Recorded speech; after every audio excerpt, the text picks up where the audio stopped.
very good evening to all of you. I myself Rohit, and this is our lecture 12 for molecular basis of inheritance. In previous lecture, student, we study about the protein synthesis, translation in prokaryote and eukaryote, and now in this lecture, student, we study about gene expression. So, start with the first slide, that is what is gene expression. Student, हम लोगों ने अभी तक देखा कि एक जो DNA है उसने अपना फाइनल प्रोडक्ट बनाया क्या? प्रोटीन. ठीक है, प्रोटीन के ऊपर क्या थे? जीन थे. अब बात ये आती है कि क्या ये जो जीन होते हैं, जितने भी डीएनए के ऊपर जीन होते हैं, क्या वो सब फंक्शन करते हैं? क्या वो टाइम टू टाइम पे फंक्शन करते हैं? क्या वो हर टाइम फंक्शन करते रहते हैं, या उनकी जब जरूरत होती है जब फंक्शन करते हैं? ठीक है, आज हम इस चीज को देखेंगे. ठीक है, तो बेटा स्टार्ट करते हैं. तो जीन एक्सप्रेशन होता क्या है? ये एक ऐसा प्रोसेस होता है जिसके अंदर जो इंफॉर्मेशन जीन के ऊपर होती है उसका यूज करके क्या बनाया जाता है? फंक्शनल प्रोडक्ट बनाया जाता है, जीन का प्रोडक्ट बनाया जाता है. ठीक है, ठीक है. उसके बाद नेक्स्ट बात करते हैं हम लोग कि जो आपके जो जीन होते हैं वो कितने टाइप के होते हैं. जो जीन होते हैं बेटा वो आपके दो टाइप के होते हैं. एक कॉन्स्टिट्यूटिव जीन वो जीन होते हैं बेटा जो हमेशा आपके रिक्वायर होते हैं, हाउसकीपिंग जीन भी बोलते हैं हम इनको. और वो ऐसे जीन होते हैं बेटा जो हमेशा आपके ऑन ही रहते हैं, ऑन कंडीशन में रहते हैं, उनकी आपको जरूरत हमेशा पड़ती रहती है. ऐसे जीन को मैं बोलता हूं बेटा कंस्टिट्यूटिव जीन्स. ठीक है, और एक होते हैं बेटा कंट्रोलेबल जीन्स. ये क्या होते हैं बेसिकली? ये बेटा जब आपको जरूरत होती है तभी आप इनको ऑन करते हो, और जब आपको जरूरत नहीं होती तभी आप उनको, जब ये आपके ऑफ रहते हैं, मतलब ये आपके कंटिन्यू यूज में नहीं आते, आपके जब जरूरत पड़ती है जब ही आप इनको यूज करते हो. प्रीवियस स्लाइड पे बेटा एक लाइन रह गई. These product are often proteins. बेटा कई बार जितने भी ये प्रोडक्ट होते हैं जीन के, ये कई बार प्रोटीन भी होते हैं, कई बार आपके टीआरएनए और आरआरएनए भी बनते हैं. ठीक है ना, तो हमेशा ये नहीं होता कि जीन से हमेशा प्रोटीन ही बनते हैं. ठीक है, कई बार आपके फंक्शनल आरआरएनए और टीआरएनए भी बनते हैं. उसके बाद बेटा कौन कौन से स्टेप पे आप जो है जीन की रेगुलेशन कर सकते हो कि भाई इस स्टेप पे उसका ऑन होता है. जैसे मान लो कोई भी अगर मान लो एक जीन है, ठीक है, उसको आप कंट्रोल कहाँ कर सकते हो? उसको कंट्रोल बेटा एक तो डीएनए लेवल पे किया जा सकता है, क्योंकि जब डीएनए रेप्लिकेट कर रहा हो जब किया जा सकता है. दूसरा बेटा उससे जब एमआरएनए बन रहा हो तब किया जा सकता है. ठीक है ना, डीएनए से एमआरएनए बन रहा हो तब किया जा सकता है. एमआरएनए से बेटा प्रोटीन बन रहे हो तब किया जा सकता है. तो मतलब हर एक पॉइंट जो हमने पीछे अभी तक पढ़ा है प्रोटीन बनने का, एक एक पॉइंट पे हम रेगुलेशन कर सकते हैं. कब कब कर सकते हैं? ट्रांसक्रिप्शन पे कर सकते हैं. एमआरएनए की जब स्प्लाइसिंग हो रही थी तब कर सकते हैं. ट्रांसलेशन पे कर सकते हैं, या पोस्ट ट्रांसलेशन मॉडिफिकेशन जो होती है उस पे हम लोग आपका जो है रेगुलेशन कर सकते हैं उन जीन का जो हमें पर्टिकुलर टाइम पे चाहिए होते हैं. ठीक है, उसके बाद बेटा जो आपका रेगुलेशन होता है जीन एक्सप्रेशन का जो रेगुलेशन होता है, ठीक है, वो काफी आपका डिटेल और काफी आपकी मॉड्यूलेशन चाहिए होती है. ठीक है ना, देखो आपने जो जीन एक्सप्रेशन की वो आपका देखो ट्रांसक्रिप्शन को इन्वॉल्व कर रहा था, एमआरएनए की आपने मॉडिफिकेशन की थी. तो हर एक स्टेप पे जो आपकी जो जीन एक्सप्रेशन होती है वो आपकी कंट्रोल की जा सकती है. ठीक है ना, ठीक है. और इसी वजह से जो आपकी ट्रांसक्रिप्शन कंट्रोल है कई बार बेटा आपकी हॉर्मोन्स और कई सारे मेटल से भी की जाती है. तो इन्हीं के बेसिस पे बेटा दो तरीके की आपकी रेगुलेशन होती है, एक पॉजिटिव रेगुलेशन जीन एक्सप्रेशन और एक नेगेटिव रेगुलेशन. कई बार क्या होता है, जैसे मान लो आपका एक जो जीन है, मान लो एक्स जीन है, ये आपका प्रोडक्ट देता ही जा रहा है. ठीक है ना, इससे आपका प्रोडक्ट बनता ही जा रहा है. तो अब आपको क्या करना है? इसको रोकना है. तो ये कैसी रेगुलेशन होगी बेटा? Negative regulation. अगर मान लो आपका एक जीन है, एक्स जीन है, और ये अभी ऑफ कंडीशन में पड़ा है, अभी ये ऑफ कंडीशन में है। अगर आपको इसको ऑन करना है तो आप क्या करोगे, हमें इसको ऑन करना पड़ेगा। तो इसको मैं क्या बोलूंगा बेटा, पॉजिटिव रेगुलेशन। अगर मैं इसको ऑन कराता हूं और इससे आपकी प्रोसेस को स्टार्ट कराता हूं तो मैं इसको क्या बोलूंगा बेटा, पॉजिटिव रेगुलेशन। ठीक है।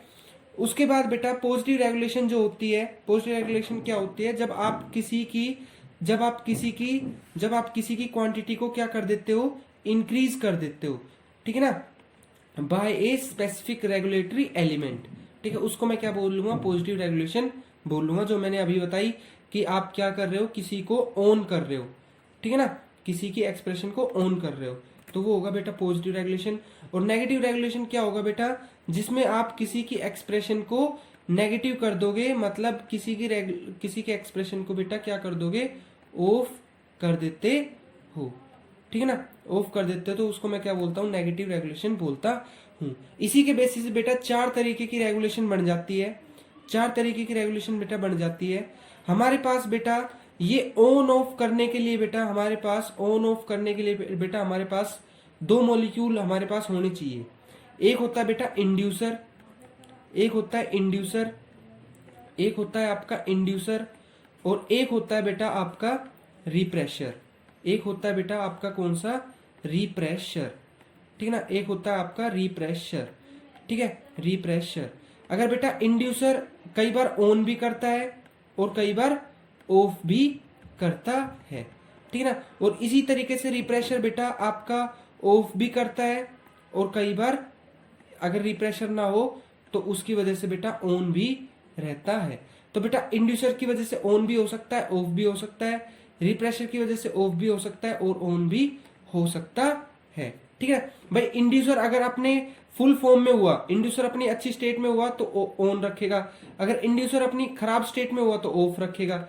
ठीक है, और अगर मान लो रिप्रेशर अपनी बढ़िया फॉर्म में हुआ तो वो तो ऑफ रखेगा, और अगर रिप्रेशर अच्छी फॉर्म में नहीं हुआ तो वो ऑन रखेगा। तो इसी तरीके से बेटा 4 तरीके का हमने कंट्रोल यहाँ पे मतलब डिक्रीज कर सकता है, इंक्रीज कर सकता है, इंक्रीज कर सकता है और डिक्रीज कर सकता है। ठीक है ना, यही चीज हमने बेटा यहाँ पे आपकी देखी है। ठीक है, उसी के बेसिस पे बेटा नेक्स्ट जो आता है ये देखो आप लोग, इस तरीके से आपका, जैसे मान लो हमको पता है कि जो जीन होते हैं, मतलब कोई भी ऑपरेटर साइट होती है, उस साइट पे अगर मान लो इंड्यूसर है, ठीक है ना, इंड्यूसर जो है वो अगर आपके लग रहा है तो क्या होती है, जीन एक्सप्रेशन आपकी कंप्लीट हो जाती है। ठीक है ना, जीन एक्सप्रेशन आपकी कंप्लीट हो जाती है। ठीक है, और कई बार क्या होता है, इंड्यूसर जो है अगर वो वहां से हट जाता है तो आपकी जीन एक्सप्रेशन नहीं होती। ठीक है, उसी तरीके से बेटा अगर मान लो रिप्रेशर जो है, अगर वो रिप्रेशर जो है अटैच हो जाता है तो उससे क्या होता है बेटा, उससे क्या होता है आपका जीन एक्सप्रेशन नहीं होगा। और अगर मान लो रिप्रेशर जो है वहां से हट गया तो उससे क्या होता है बेटा, आपका रिप्रेशन जो आपका एक्सप्रेशन है वो हो जाएगी, मतलब पॉजिटिव हो जाएगी। ठीक है ना, तो इसी तरीके से बेटा हम लोग 4 केस पढ़ने को मिलते हैं, 4 केस हमें पढ़ने को मिलते हैं, इंड्यूसर हो चाहे या रिप्रेशर हो। बस कहने का मतलब ये है, इस चीज को आगे चल के और डीप समझाऊंगा। सिर्फ अभी आप ये समझो कि आपका जो पॉजिटिव और नेगेटिव इफेक्ट है वो 4 तरीके से हो सकता है। कैसे, जो 2 एलिमेंट चाहिए होते हैं, या तो इंड्यूसर हो या आपका रिप्रेशर हो। अगर रिप्रेशर होता है तो या तो स्विच ऑन हो सकता है या ऑफ हो सकता है। ठीक है ना, स्विच ऑन हो सकता है या ऑफ हो सकता है। इंड्यूसर होता है तो स्विच ऑफ भी हो सकता है, स्विच ऑन भी हो सकता है और ऑफ भी हो सकता है। ठीक है ना, तो इस तरीके से बेटा हमारा जो हमारा एक्सप्रेशन है वो 4 तरीके से कंट्रोल की जा सकती है। कैसे कैसे बेटा, इनको सबसे पहले जो आपका जो साइंटिस्ट था जिसने इसको सबसे पहले दिखाया वो थे बेटा कौन से, जैकब और मोनेड। 1961 में इन्होंने सबसे पहले इसको स्टडी किया था। ठीक है ना, लैक ओपरेन के अंदर बेटा इन्होंने क्या किया था, इसको स्टडी किया था। ठीक है, तो बेटा जो ओपरेन होता है पहले उसको बता देता हूं क्या होता है। ओपरेन एक जैसे ऑपरेटिंग सिस्टम होता है ना, उसी तरीके से एक ओपरेन होता है। इसमें कई सारे जीन मिलके एक पर्टिकुलर फंक्शन करते हैं। जैसे मान लो हमने अभी तक हमने ये देखा था कि एक डीएनए जिसको ट्रांसक्रिप्शन करनी है उसके पास बेटा एक तो कोडिंग रीजन होता है और एक होता है बेटा प्रमोटर रीजन, जहां पे आपका जो पॉलीमरेज एंजाइम है वो आके लगता है और उसके बाद वो क्या करता है, ट्रांसक्रिप्शन स्टार्ट करता है। उसी तरीके से बेटा प्रमोटर रीजन है और ये जीन है जिनकी हमें क्या करनी है, ट्रांसक्रिप्शन करनी है। लेकिन बेटा एक रीजन और होता है ऑपरेटर रीजन, यहाँ पे आपका इंड्यूसर या रिप्रेशर जो है वो आके अटैच होता है, ठीक है ना। यहाँ पे आपका इंड्यूसर या जो रिप्रेशर है वो आपके अटैच होता है। और मैंने पहले ही बताया कि चाहे इंड्यूसर हो चाहे आपका रिप्रेशर हो, अगर इंड्यूसर दो तरीके से काम कर सकता है, इंड्यूसर नहीं है तो वो आपका ऑफ रहेगा, और अगर इंड्यूसर आ गया तो वो आपका ऑन हो जाएगा। और अगर बेटा रिप्रेशर है तो बेटा आपका ऑफ रहेगा, मतलब नेगेटिव रहेगा। और अगर मान लो रिप्रेशर अब्सेंट है तो उसकी वजह से क्या होगा बेटा, आपकी जो एक्सप्रेशन है वो आपकी कंटिन्यू हो जाएगी। क्योंकि देखो इंड्यूसर क्या करता है, जीन एक्सप्रेस को इंड्यूस करेगा, और रिप्रेशर क्या करता है, जीन एक्सप्रेशन को रिड्यूस करेगा। तो इंड्यूसर प्रेजेंट है तो बेटा आपका पॉजिटिव इफेक्ट दिखाएगा, और अगर इंड्यूसर अब्सेंट है तो आपका नेगेटिव इफेक्ट दिखाएगा। रिप्रेशर प्रेजेंट है तो आपका नेगेटिव इफेक्ट दिखाएगा, और रिप्रेशर अब्सेंट है तो वो आपका पॉजिटिव इफेक्ट दिखाएगा, क्योंकि आपकी एक्सप्रेशन कंप्लीट होती चली जाएगी, ठीक है। तो इस तरीके से बेटा आपके तीन region, promoter region, operator region और कोडिंग रीजन।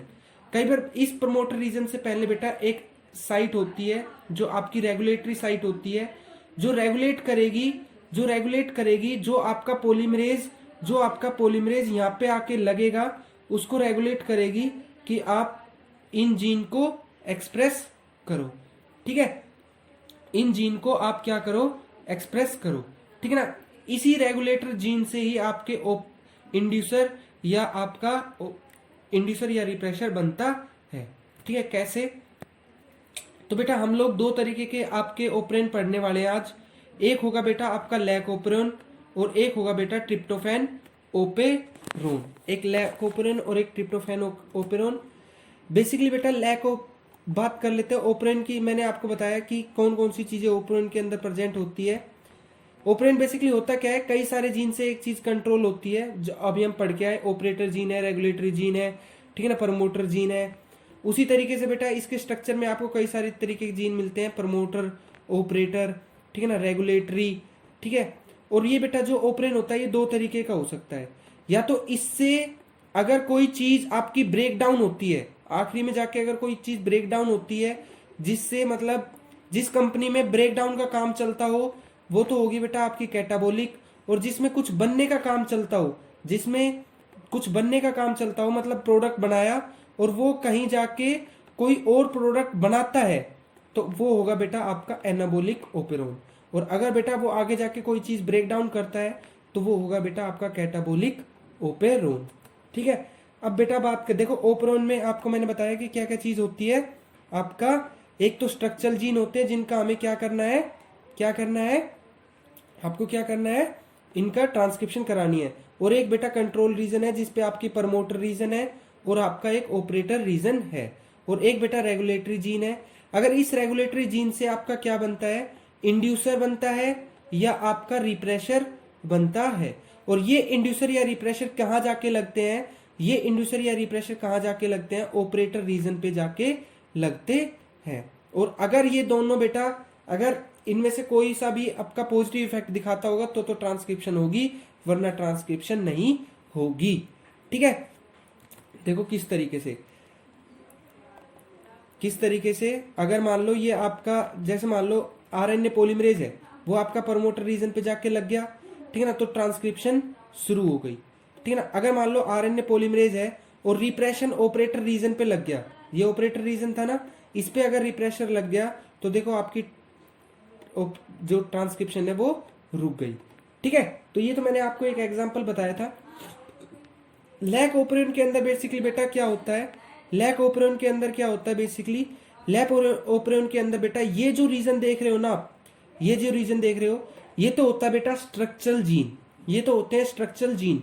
और इससे पहले जो वाले रीजन होते हैं बेटा, ये इसमें आपका देखो एक प्रमोटर रीजन और एक ऑपरेटर रीजन और एक होता है बेटा आपका इनहिबिटरी रीजन, ठीक है ना। इनहिबिटरी रीजन देखो इस तरीके से, एक आपका डीएनए है, इसके ऊपर यहाँ तो आपके 3 स्ट्रक्चरल जीन है, जेड, वाई और ए, ठीक है ना। और उससे पहले क्या है आपका, उससे पहले क्या है, यहाँ पे ऑपरेटर जीन है और यहाँ पे प्रमोटर जीन है और यहाँ पे एक रेगुलेटरी जीन है।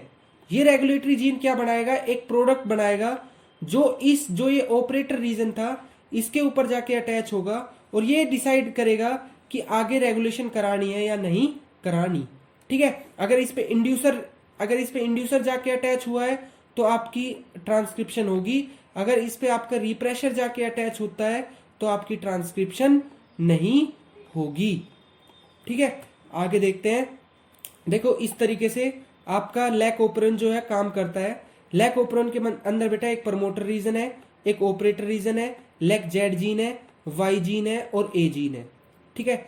ये बेसिकली बेटा इससे पहले अगर मान लो आपका रेगुलेटरी जीन आया, रेगुलेटरी जीन ने एक प्रोडक्ट बनाया जो कि इनहिबिटर की तरह काम कर रहा था और ये कहाँ लग गया, ऑपरेटर रीजन पे जाके लग गया। तो इसने क्या किया बेटा आपका, इसने क्या किया आपका कोई भी इनहिबिटर की तरह काम कर रहा है ना, इनहिबिटर की तरह काम कर रहा है। तो इससे क्या हुआ बेटा, आपका कोई भी आपकी एक्सप्रेशन देखने को नहीं मिलती। लेकिन बेटा अगर मान लो सॉल्यूशन के अंदर लैक्टोज आ गया, अगर सॉल्यूशन के अंदर बेटा लैक्टोज आ जाता है तो वो क्या करता है, जो इनहिबिटरी जो प्रोडक्ट है बेटा वहां पे अटैच हो जाता है और इसके स्ट्रक्चर में बेटा चेंज कर लेता है। मतलब इसको क्या बना देता है, एलो लैक्टोज बना देता है और फिर ये स्ट्रक्चर बेटा इस वाले रीजन पे अटैच नहीं हो सकता। इसकी वजह से बेटा lac Z gene, lac Y gene और ए जीन जो है वो अपना एक्सप्रेशन दिखा सकते हैं। जो बेटा जेड जीन होता है वो बेसिकली क्या काम करता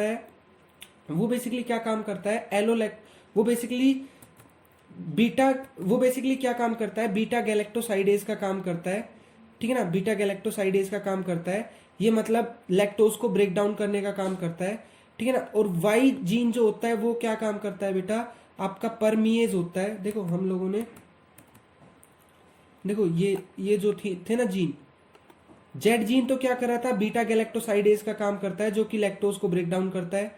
और वाई जीन क्या करता है, आपका परमिएज करता है जो कि आपका सेल के अंदर आपकी जो लैक्टोज है उसकी एंट्री करवाता है। और जो ए जीन है बेटा वो गैलेक्टोसाइड जो बनता है उसकी जो है उसकी मॉडिफिकेशन करता है, ठीक है, उसकी मॉडिफिकेशन करता है, ठीक है। ये 3 जीन आपके स्ट्रक्चरल जीन है, ठीक है। देखो किस तरीके से जो आपका बीटा गैलेक्टोसाइडेज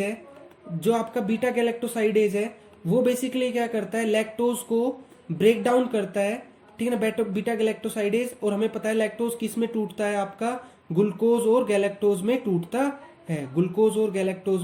टूटता है, ठीक है। और अगर बेटा ये जो लैक्टोज है अगर आपका जो इंड्यूसर था, जो मतलब आपका ये अगर लैक्टोज आपका इस पे अटैच हो जाता है तो इसकी वजह से क्या बनता है बेटा, एलो लैक्टोज बन जाता है। और ये यहाँ पे इसको अटैच नहीं होने देता क्योंकि शेप चेंज होगी, पहले ये इस शेप का था अब ये इस शेप का हो गया, तो ये यहाँ पे आपका अटैच नहीं होगा। इस वजह से बेटा ये जो तीनों जीन है ये आपकी एक्सप्रेशन शो कर देते हैं, ठीक है। तो अगर मान लो ये आपका एक कल्चर मीडियम है, इसमें आपने लैक्टोज डाल दिए तो इसमें जो इकोलाई है बेटा, तो अगर मान लो आपने लैक्टोज नहीं डाला शुरू में, अगर मान लो लैक्टोज नहीं डाला तो क्या होगा, जो आपका ये जीन था ये आपका ऑपरेटर रीजन पे जाके अटैच होता रहेगा और इसकी वजह से बेटा आपकी जो जेड जीन है, वाई जीन है, ए जीन है वो आपका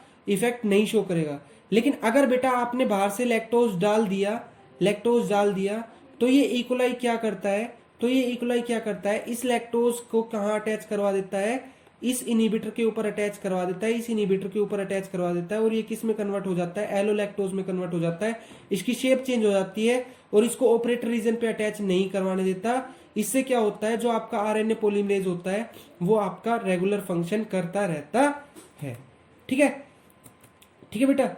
उसके बाद बेटा बात करते हैं हम लोग ट्रिप्टोफैन। जो बेटा ट्रिप्टोफैन के अंदर बेटा रेगुलेशन होती है जो बेटा ट्रिप्टोफैन के अंदर बेटा रेगुलेशन होती है वो किस तरीके से होती है बेटा? देखो, ट्रिप्टोफैन के अंदर दो रीजन होते हैं। एक ट्रिप्टोफैन बायोसिंथेसिस जीन, जो कि ये रीजन है। इसके अंदर आपके कौन कौन से जीन आते हैं? ई जीन आता है, डी जीन आता है, सी जीन आता है, डी जीन आता है, ए जीन आता है। ठीक है, और उससे पहले बेटा एक रेगुलेटरी जीन होते हैं। यहाँ पे आपका आरएनए पॉलीमरेज एक्ट होके आपकी फंक्शनिंग करता है। ठीक है, आपकी फंक्शनिंग करता है। अगर बेटा रिप्रेशर, अगर आपका रिप्रेशर यहाँ पे, अगर आपका रिप्रेशर यहाँ पे आके अटैच हो जाए किसी भी कंडीशन में, तो ये जो ट्रिप्टोफैन होगा बेटा, ये आपकी फंक्शनिंग नहीं करेगा।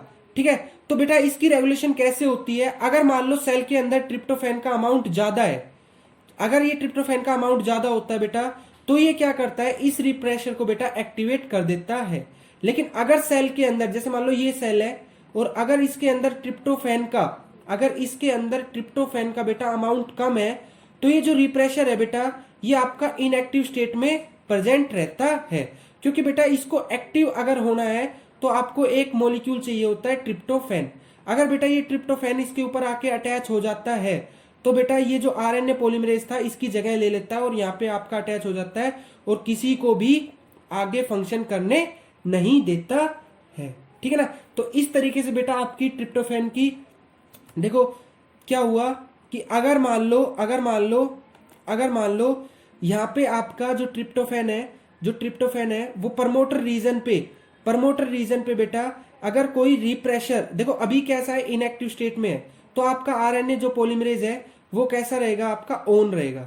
ठीक है ना? अगर आपका ट्रिप्टोफैन अब सेल में कम अमाउंट में है, लेकिन जैसे ही ज्यादा अमाउंट में होगा, ये ट्रिप्टोफैन कहाँ आके अटैच हो जाएगा? रिप्रेशर के ऊपर अटैच हो जाएगा और जो आपका ट्रांसक्रिप्शन था उसको रोक देगा, मतलब जीन एक्सप्रेशन को क्या कर देगा? ऑफ कर देगा। ठीक है, और दूसरी किस तरीके से एक्सप्रेशन इसकी कंट्रोल होती है बेटा? ये तो बात हुई आपकी कहाँ पे? डीएनए के लेवल पे। एक बेटा आपकी प्रोटीन लेवल पे भी इसको कंट्रोल कर सकते हैं। जब आपका बेटा एमआरएनए जो होता है उसके ऊपर प्रोटीन की सिंथेसिस होती रहती है बेटा। जब प्रोटीन की सिंथेसिस होती रहती है, जब प्रोटीन, जैसे सपोज करो ये आपका एमआरएनए है, यहाँ पे आपका 1 सीक्वेंस है, यहाँ पे आपका 2 सीक्वेंस है, यहाँ पे आपका 3 सीक्वेंस है। ठीक है, यहाँ पे आपका 4 सीक्वेंस है। ठीक है, यहाँ पे आपका 5 सीक्वेंस है। ठीक है ना? तो क्या होता है, जब प्रोटीन बनने होते हैं तो राइबोसोम यूनिट बेटा यहाँ पे आके अटैच होती है। उस टाइम पे क्या होता है कि अगर मान लो राइबोसोम यूनिट फर्स्ट यूनिट पे आके अटैच हुई है, तो जो 2 और 3 रीजन होते हैं ना बेटा, वो आपस में इस तरीके से बॉन्डिंग कर लेते हैं बेटा। और अगर इनके बीच में बॉन्डिंग हो जाती है ना बेटा, तो उससे राइबोसोम को कोई इफेक्ट नहीं पड़ता और ट्रांसक्रिप्शन आगे हो जाती है। लेकिन अगर राइबोसोम, जैसे मान लो दोबारा से मैं 1, 2, 3, 4 और 5th यूनिट आके बना देता हूं, और अगर राइबोसोम सेकंड यूनिट को भी कैप्चर कर लेता है, तो बेटा जो बॉन्डिंग होती है वो 3rd और 4th के बीच में हो जाती है और एक स्टेम लूप लाइक स्ट्रक्चर बना लेता है और ये काफी बड़ा होता है। इसकी वजह से बेटा राइबोसोम आगे नहीं बढ़ पाता और जो ट्रांसक्रिप्शन है बेटा वो रुक जाती है। ठीक है, तो बेटा 2 तरीके की हमने इसकी एक्सप्रेशन पढ़ी, एक तो आपकी डीएनए लेवल पे और एक पढ़ी बेटा प्रोटीन लेवल पे। ठीक है, तो इस तरीके से बेटा हम लोग इसको क्या करते हैं? ऑन और ऑफ करते हैं। ठीक है ना? इस तरीके से हम लोग इसको ऑन और ऑफ करते हैं। ठीक है बेटा, तो ये हमारा बेटा आज का लेक्चर था। ठीक है, आई होप आप लोगों को बेटा ये चीज समझ में आई होगी। Okay, thank you guys, thank you so much.